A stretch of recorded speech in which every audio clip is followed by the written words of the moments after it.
For over 200 years, treasure hunters have been digging into Oak Island's money pit, each discovery strange stones, booby-trapped tunnels, mysterious symbols deepening the mystery.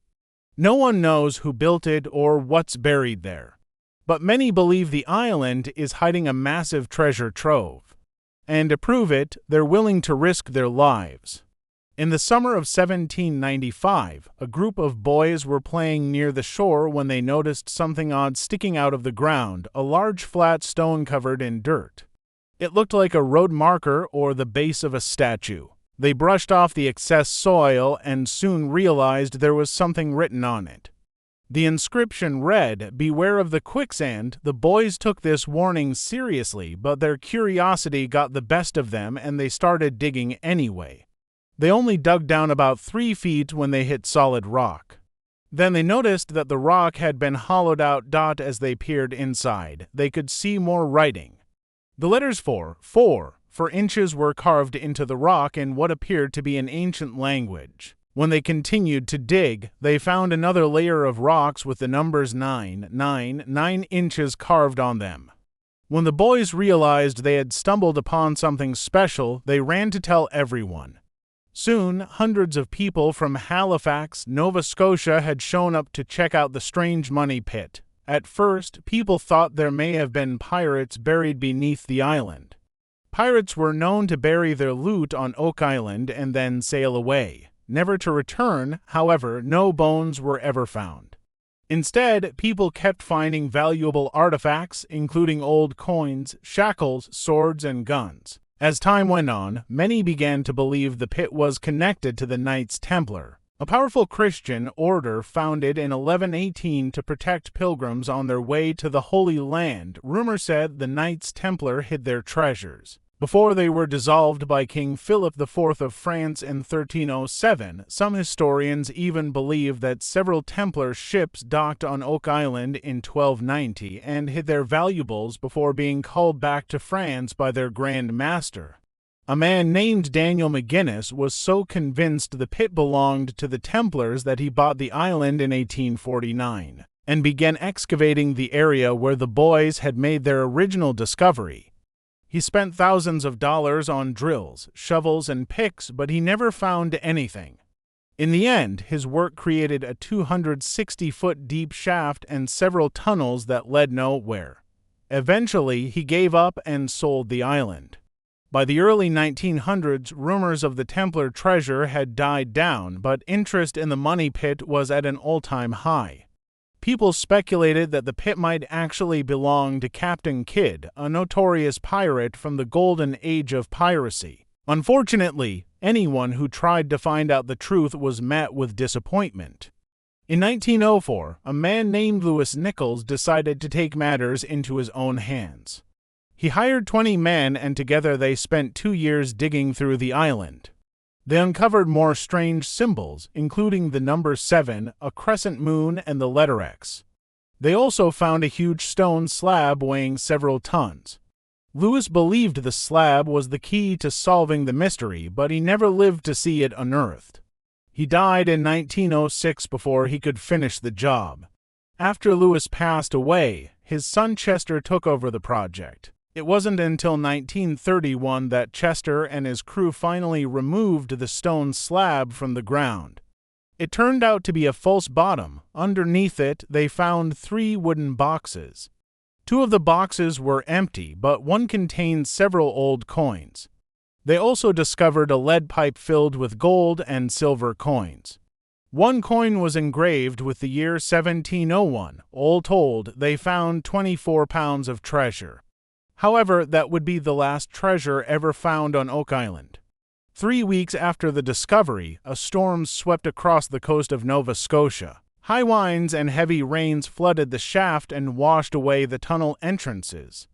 It wasn't until 1971 that treasure hunting on Oak Island was attempted again. A man named John Schutz arrived with plans to use new technology to get to the bottom of the mystery.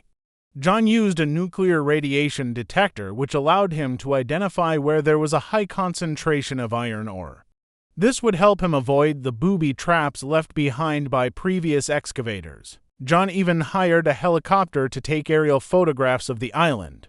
That way, he could look for any other potential excavation sites, but his search turned up nothing. In 1981, though, things took a turn for the worse. 3 men set off fireworks to celebrate America's 200th birthday. They wanted to put on a spectacular show, so they used extra gunpowder to make their fireworks more impressive. However, one of the rockets landed too close to the money pit and ignited some of the methane gas that had accumulated in the shaft. Before long, a small explosion rocked Oak Island. This catastrophe destroyed many of the tunnels underneath the island, which caused part of the surface to collapse. Over the next few months, crews worked hard to stabilize the island and remove the debris. Despite the danger, many treasure hunters still wanted to explore, so they did their best to clear out the mess. In 1984, a man named Robert Ristall used explosives to enlarge one of the tunnels. This created a dangerous situation since no one knew how stable the walls were. His friends rushed to save him, but it took 8 hours before they successfully pulled him out. Luckily, Robert survived and even managed to find several interesting artifacts while continuing the excavation. He discovered pieces of broken plate armor, along with an old musket ball and several buttons. Although none of these items could tell us who created the money pit, it seemed likely that whoever had made it was well off. Robert uncovered more evidence of this in 1985 when he found a beautiful silver goblet. The goblet was decorated with images of knights battling dragons and mythical beasts. On the other side, it showed a knight fighting a lion. It turns out this style of goblet was popular among the upper classes during the 15th century. It was also around this time that Robert discovered a ring that had the initials HH engraved on it. He didn't know who the ring belonged to, but he suspected it had belonged to a member of the high society who commissioned the construction of the money pit. From 1985 to 2001, Oak Island changed hands several times. It was owned by a group of private investors, then by a company called the Oak Island Group. Throughout this time, different people came forward claiming to know the history of the island. Others said it was the lost treasure of Sir Francis Drake, but nobody could prove their stories were true. In 2001, though, a man named Gary Bilda came forward. He said that Daniel had recorded secret details about the money pit in a journal. Gary even showed the world an excerpt from the book, which explained where the real treasure was hidden. According to Gary's source, the Templar treasure was buried 120 feet below the surface and was guarded by deadly booby traps. Gary tried to convince the public that he was telling the truth, but nobody took him seriously. Most people assumed he was just trying to sell more books. In 2005, the island was sold once again, this time to a man named Craig Tester. He hired a team of experts to help him solve the mystery. They used high-tech equipment to scan the island, but they never found anything conclusive. In 2006, Craig decided to take a break from searching for treasure and instead focused on making Oak Island a tourist attraction. He opened a museum full of old pirate artifacts and let visitors explore the island.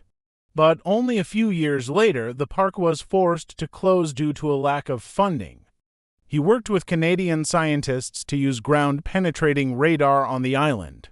Their research revealed there were at least 60 rooms buried under Oak Island. Soon afterward, Craig uncovered a strange stone tablet. It weighed several tons and had cryptic symbols etched into its surface. Unfortunately, no one has ever been able to decipher the symbols. 2 of Canada's best treasure hunters. Together, they explored the island using new techniques. They uncovered several new shafts and tunnels, but no treasure. But perhaps the biggest mystery of all is not the treasure, but the island itself. Who owns Oak Island today? Oak Island is currently owned by a group of private investors. Its newest owner, a businessman named Ryan Fogel, says he will continue the search for treasure. Hopefully, someday we'll discover the truth about Oak Island and put this mystery to rest.